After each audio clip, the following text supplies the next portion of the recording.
ফেব্রুয়ারির এক সকালে ভারতের টেলিভিশন স্ক্রিনে দেখানো হচ্ছিল ভয়াবহ দৃশ্য। শিকলবন্দি ভারতীয় অভিবাসীদের সামরিক বিমানে করে ফেরত পাঠানো হচ্ছে যুক্তরাষ্ট্র থেকে।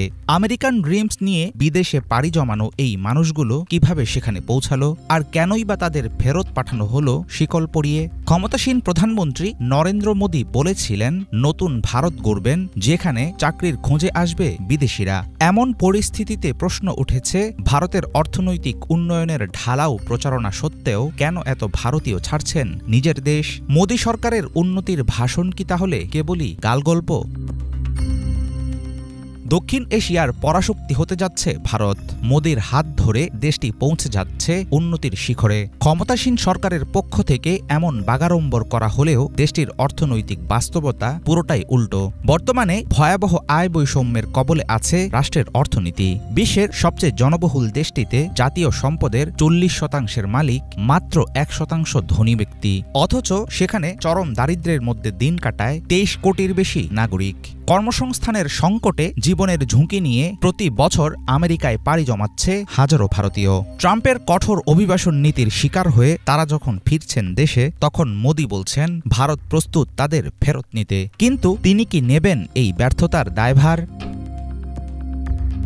ভারতে অবৈধ অভিবাসন ইস্যু বহুদিন ধরেই ব্যবহৃত হচ্ছে রাজনৈতিক প্রপাগান্ডার অস্ত্র হিসাবে। বিজেপি নেতারা বলে আসছেন কোটি কোটি বাংলাদেশি ভারতে ঢুকে পড়েছে। প্রমাণ হিসাবে কোনো নির্ভরযোগ্য পরিসংখ্যান না থাকার পরেও নিয়মিত দায়ী করা হচ্ছে বাংলাদেশের মতো রাষ্ট্রগুলোকে। 2019 সালে পাশ হয় নাগরিকত্ব সংশোধনী আইন CAA। এর মাধ্যমে কার্যত বন্ধ করে দেয়া হয় প্রতিবেশী দেশ থেকে আসা মুসলমানদের ভারতীয় নাগরিকত্ব লাভের পথ। এই বিভাজনের মধ্য দিয়ে পরিষ্কার বুঝিয়ে দেয়া হয়েছে ভারতের রাজনীতিতে ধর্মীয় ভেদাভেদ তৈরিতে মোদী ব্যবহার করছেন অভিবাসন নীতি।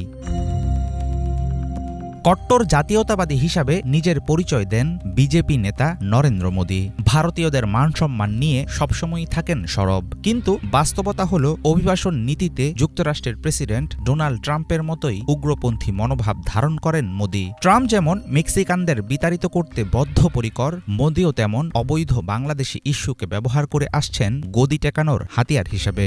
এই বিজেপি নেতা চান না যুক্তরাষ্ট্রে থাকা অবৈধ ভারতীয় অভিবাসীদের নিয়ে বেশি আলোচনা হোক, কারণ এর ফলে প্রশ্নবিদ্ধ হয়ে পড়বে ব্যাপক প্রচারণা চালানো অর্থনৈতিক সফলতার গল্প। যুক্তরাষ্ট্রে মেক্সিকো ও এল সালভাদরের পর সবচেয়ে বেশি অবৈধ অভিবাসী গেছে ভারত থেকে।